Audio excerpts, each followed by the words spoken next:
በስመ አብ ወወልድ ወመንፈስ ቅዱስ አሐዱ አምላክ አሜን። ውድ የክርስቶስ ቤተሰቦች ይህ ድምፅ የሚሰማችሁ ሁሉ ሰላም እግዚአብሔር ከሁላችሁ ጋር ይሁን። እግዚአብሔር አምላካችን በነገሮች ሁሉ ስለጠበቀን ስለባረከን ከእኛ ከልጆቹ ለእግዚአብሔር የምናቀርበው ምስጋና ነውና እግዚአብሔር አምላካችን ስሙ ለዘላለም የተመሰገነ ይሁን። የእናታችን የንጽሕተ ንጹሐን የድንግል ማርያም ምልጃ በረከት ከሁላችን ጋር ይኑር። የመላእክት ጥበቃ የቅዱሳን አባቶቻችን እናቶቻችን በረከታቸው ረድኤታቸው ከሁላችን ጋር ይኑር። ዛሬ ጥር 24 በዕለተ ሰንበት የሚነበበው የመጽሐፍ ቅዱስ ክፍል ከ72ቱ አርድእት ወንጌላዊ ቅዱስ ሉቃስ የጻፈው የሉቃስ ወንጌል ምዕራፍ 2 ከቁጥር 42 ጀምሮ እስከ ፍጻሜ ያለው የመጽሐፍ ቅዱስ ክፍል ይነበባል። ይህንንም በንባብ እንሰማውና ከዛ ፍሬ ሐሳቡን እንደ እግዚአብሔር መልካም ፍቃድ እንደ እግዚአብሔር ቸርነት እንነጋገራለን ማለት ነው። የሉቃስ ወንጌል ምዕራፍ 2 ቁጥር 42 እስከ ፍጻሜ። የ12 ዓመት ልጅ በሆነ ጊዜ እንደ በዓሉ ሥርዓት ወደ ኢየሩሳሌም ወጡ።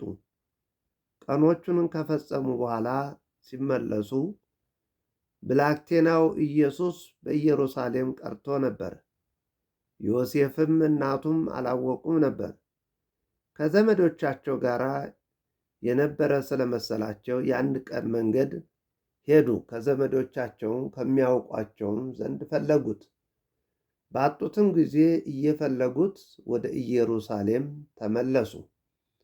ከ3 ቀንም በኋላ በመምህራን መካከል ተቀምጦ ሲሰማቸው ሲጠይቃቸውም በመቅደስ አገኙት። የሰሙት ሁሉ በማስተዋሉና በመልሱ ተገረሙ። ባዩትም ጊዜ ተገረሙ። እናቱም ልጄ ሆይ ለምን እንዲህ አደረክብን? እነሆ አባትህና እኔ እየተጨነቅን ስንፈልግህ ነበር አለችው። እሱም ስለምን ፈለጋችሁኝ? በአባቴ ቤት እሆን ዘንድ እንዲገባኝ አላወቃችሁምን? አላቸው።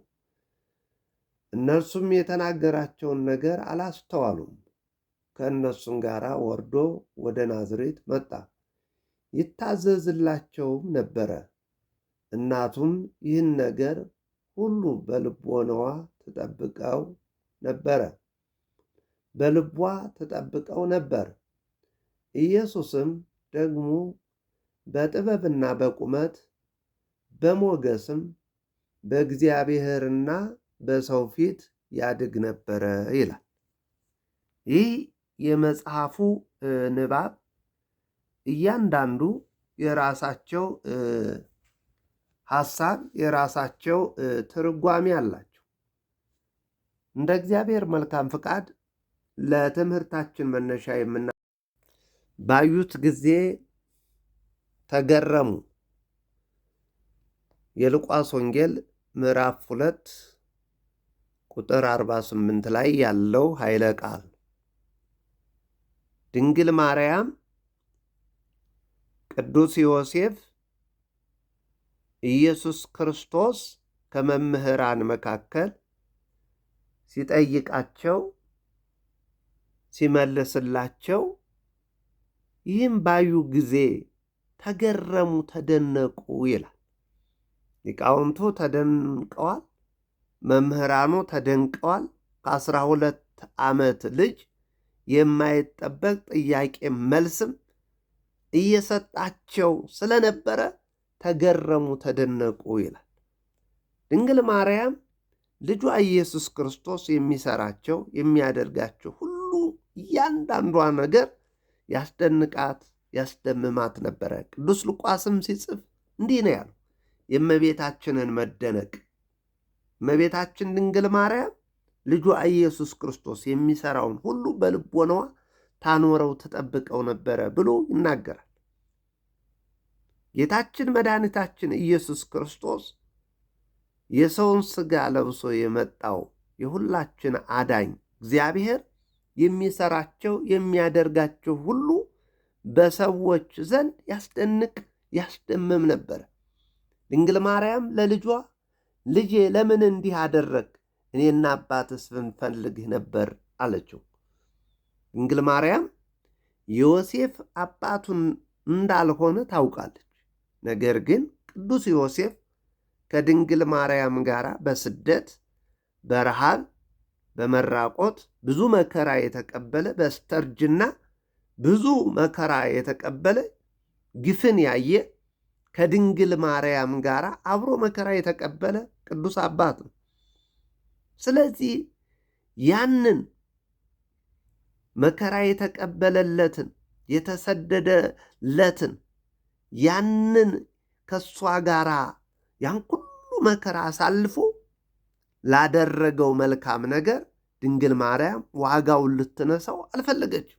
እኔና አባትህ አሳዳጊህ ስንፈልግህ ነበረ፣ ለምን ጠፋህብን አለችው ይላል።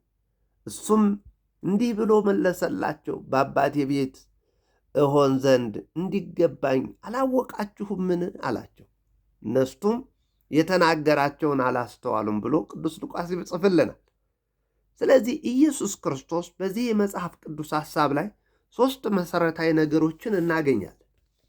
የመጀመሪያው ጌታችን መድኃኒታችን ኢየሱስ ክርስቶስ ለእናቱ ለቅዱስ ዮሴፍ በትሕትና ይታዘዝላቸው ነበረ ይላል። ምክንያቱም ድንግል ማርያም የሚሰራቸው የሚያደርጋቸው ነገር ሁሉ ያስደንቃት ነበር። እንዲያውም በልቦናዋ ታኖረዋለች፣ በልቦናዋ ትጠብቀዋለች ብሎ ቅዱስ ሉቃስ ይገልጻል። በትሕትና ይታዘዝላቸው ነበረ። እንግዲህ መታዘዝ እግዚአብሔር አምላካችን የሰውን ሥጋ ለብሶ መጥቶ መታዘዝ እንደሚገባ ራሱ ክርስቶስ መስርቶልናል። ለምሳሌ በዚህ በኦሪት ዘፍጥረት ምዕራፍ 12 ቁጥር 1 ላይ እንዲህ ይላል፣ አብርሃምን ከዘመዶችህ ከአባትህም ቤት ተለይተህ እኔን ተከተለኝ፣ እኔ ወደማሳይህ ሀገር ና አለው ይላል። እሺ ብሎ እግዚአብሔርን ታዞ አብርሃም ወጣ። አብርሃም ዘሩ እንደ ሰማይ ከዋክብት እንደ ምድር አሸዋ በዛ። የመታዘዝ ትርፉ የመታዘዝ ጥቅሙ ዋናው ትልቁ ነገር ይህ ነው፣ መባረክ። አብርሃም ልጁን ይስሐቅን ወለደ። የተባረከ የተቀደሰ የክርስቶስ ምሳሌ ይሆን። ይስሐቅ ያዕቆብን እግዚአብሔርን ካልባረከኝ አልለቅህም ያለ የተባረከ ዘር አገኘ። ያዕቆብ ዮሴፍን ወለደ። በረሃብ ጊዜ በችግር ጊዜ መጠጊያ የሚሆን። ስለዚህ የባርኮት ጥቅሙ በጣም ብዙ ነው። ለእግዚአብሔር መታዘዝ፣ ለአባቶች ለእናቶች መታዘዝ ጥቅም እንዳለው ክርስቶስ ለእናቱ ለድንግል ማርያምና ለቅዱስ ዮሴፍ ይታዘዝ ነበረ። መጽሐፈ ሳሙኤል ምዕራፍ 3 ቁጥር 1 ላይ ብላቴናው ሳሙኤል በኤሊ ፊት እግዚአብሔርን ያገለግል ነበረ፣ ለኤሊም ይታዘዝ ነበረ ይላል። ብላቴናው በስለት የገባው ሳሙኤል እግዚአብሔርን ያገለግላል። ለቤተ መቅደሱ አባት ለቤተ መቅደሱ መሪ ለሆነው ለኤሊ ደግሞ ይታዘዛል። እግዚአብሔርን ያገለግላል፣ ለኤሊ ደግሞ ይታዘዛል። የኤሊ ልጆች ደግሞ በተቃራኒው በቤተ መቅደሱ እንግዲህ ክህነትን ከአባታቸው ወስደው ከአባታቸው የወረሱት ግን ስጋና ደምን ብቻ እንጂ መንፈሳዊነትን ስላልወረሱ ምናምንቴዎች ስለነበሩ እግዚአብሔርን እያገለገሉ እግዚአብሔርን አያውቁትም ነበር፣ አይታዘዙም ነበር ይላል። ሳሙኤል ግን ይታዘዝ ነበረ፣ እግዚአብሔርን ያገለግላል፣ ለኤሊ ይታዘዛል። እነዚያ ክፉዎች ግን የማይታዘዙት ከቤተ መቅደስ አውጥቶ ስጋቸው ምድረ በዳ ላይ እንዲሞቱ የሰማይ አዕዋፍ የምድር አራዊት እንዲበላው ነው ያደረገው። ስለዚህ መታዘዝ በጣም በጣም በጣም ብዙ በረከትን ወደ ሕይወታችን ወደ እያንዳንዳችን ስንታዘዝ ሕይወታችን የተባረከ ይሆናል። ስለዚህ መታዘዝ በጣም ብዙ ጥቅም አለ። ስለዚህ ሳሙኤል ይታዘዛል፣ እግዚአብሔር ደግሞ ከፍ አደረገው፣ እግዚአብሔር አነገሰው። በስለት የገባው ሳሙኤል ስለሚታዘዝ፣ ለኤሊ ስለሚታዘዝ፣ እግዚአብሔርን በመፍራት ስለሚያገለግል እግዚአብሔር ከፍ አደረገው። ከኤሊ ከሳሙኤል ከሕፃኑ የምንማረው የምንወስደው የምንኮርጀው በጣም ብዙ ነገር ነው ያለው። እግዚአብሔርን በመፍራት ያገለግላል። እንደ ኤሊ ልጆች በቤተ መቅደሱ እንደሚያሾፉት አልሆነም። ስለዚህ እግዚአብሔርን በመፍራት ሲያገለግል እግዚአብሔር ከፍ አደረገው። በዚሁ በመጽሐፈ ሳሙኤል ምዕራፍ 15 ቁጥር 22 ላይ እንዲህ የሚላል፣ እነሆ መታዘዝ ከመሥዋዕት ማዳመጥም የአውራ በግ ስብን ከማቅረብ ይበልጣል ይላል።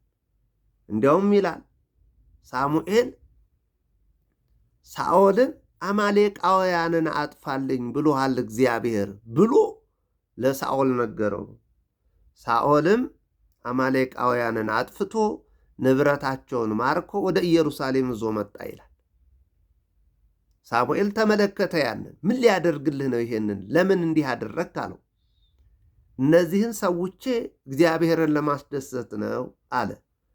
አይ እግዚአብሔርን እምቢኝ ስላልከው አልታዘዝም ስላልከው እግዚአብሔር ናቀህ አለው። ወገኖቼ እግዚአብሔር ንቆ ማን ከፍ ያደርጋል? እግዚአብሔር የጠላውን ማን ይወዳል? እግዚአብሔር ሰው አትሆንም ያለውን ማን ሰው ሊያደርግ ይችላል? ሰው የናቀውን እግዚአብሔር ከፍ ያደርጋል። ሰው የጠላውን እግዚአብሔር ይወዳል። ሰው አትሆንም ያለውን እግዚአብሔር ከሰው በላይ ያደርጋል። ወገኖቼ ለእግዚአብሔር መታዘዝ በረከት አለው። ሐዋርያው ቅዱስ ጳውሎስ ለሮሜ ምዕመናን እንዲህ ብሎ ነው የሚነግራቸው ስለ መታዘዝ ጥቅሙን። ሮሜ 5 ቁጥር 19 ላይ በአንዱ ሰው አለመታዘዝ ብዙዎች ኃጢአተኞች እንደሆኑ እንዲሁ ደግሞ በአንዱ መታዘዝ ብዙዎች ጻድቃን ይሆናሉ። ምክንያቱም በክርስቶስ መታዘዝ፣ በአዳም አለመታዘዝ ብዙዎቹ ሞቱ። በአንዱ በኢየሱስ ክርስቶስ መታዘዝ ግን ሁላችንም ወደ እግዚአብሔር ለመቅረባችን ሁላችንም ወደ እግዚአብሔር የቀረብንበት በክርስቶስ መታዘዝ ነው። ታዞ ወደዚህ ምድር ለመስቀል ሞት ቀርቦ መከራ ተቀብሎ ከዛ ውስጥ ነው ያዋጣን። ስለዚህ መታዘዝ ጥቅም አለው፣ በረከት አለው። ስለዚህ በመታዘዝ በጣም ብዙ ነገር ማግኘት ይቻላል። ስለዚህ መታዘዝ፣ ለወላጅ መታዘዝ፣ ለታላላቅ አባቶቻችን መታዘዝ በረከት ስላለው፣ ስለዚህ ከክርስቶስ የምንማረው አንደኛው በትሕትና ይታዘዛቸው ነበረ። ለእናቱ ለድንግል ማርያም፣ ለቅዱስ ዮሴፍ ያዝ አንተ ልጅ ዮሴፍ ድግር ይጠርባል፣ አምላክ ነው፣ የሰማይና የምድር ፈጣሪ፣ ፍጥረታት ሁሉ ፈጣሪ ነው፣ ያዝ አንተ ልጅ እየተባለ ድግር ጫፉን ይዝ ነበር። ይገርማል እኮ አምላክ ሲሆን ፈጣሪ ሲሆን ትሕትናው ይገርማል፣ ተነግሮ አያልቅም። ስለዚህ ከክርስቶስ የምንማረው አንደኛው መታዘዝ ነው። ሁለተኛው ሁሉን በጥበብ ይሰራል ይላል። እግዚአብሔር ሁሉን በጥበብ ይሰራል። መዝሙረኛው ቅዱስ ዳዊት በመዝሙር 111 ቁጥር 10 ላይ እንደዚህ ይላል፣ የጥበብ መጀመሪያው እግዚአብሔርን መፍራት ነው ይላል። የጥበብ መጀመሪያው መጨረሻውም እግዚአብሔርን መፍራት። እግዚአብሔርን የሚፈራ ሲራክ እግዚአብሔርን መፍራት ዕድሜ ይቀጥላል፣ በረከት ያሰጣል ይላል። ስለዚህ እግዚአብሔርን መፍራት፣ እግዚአብሔርን መጠጋት፣ ሁሉም በጥበብ ይሰራ ነበረ። እያንዳንዱ የሚሰራቸው ኢየሱስ ክርስቶስ ያስደንቅ ያስደምም ነበረ። ሁሉም በጥበብ ይሰራል። ምሳሌ 2 ቁጥር 6 ላይ እግዚአብሔር ጥበብን ይሰጣል፣ ከአፍም ዕውቀትና ማስተዋል ይወጣሉ ይላል። እግዚአብሔር ጥበብን ይሰጣል። የጥበብ ባለቤት እግዚአብሔር፣ የጥበብ ባለቤት የሆነው እግዚአብሔር ጥበብን ይሰጣል፣ ማስተዋልን ይሰጣል። በዚህ በመጽሐፈ ሳሙኤል ካልዕ ምዕራፍ 24 ቁጥር 3 ላይ እግዚአብሔር ወደ ዳዊት እንዲህ ብሎ ላከ ይላል።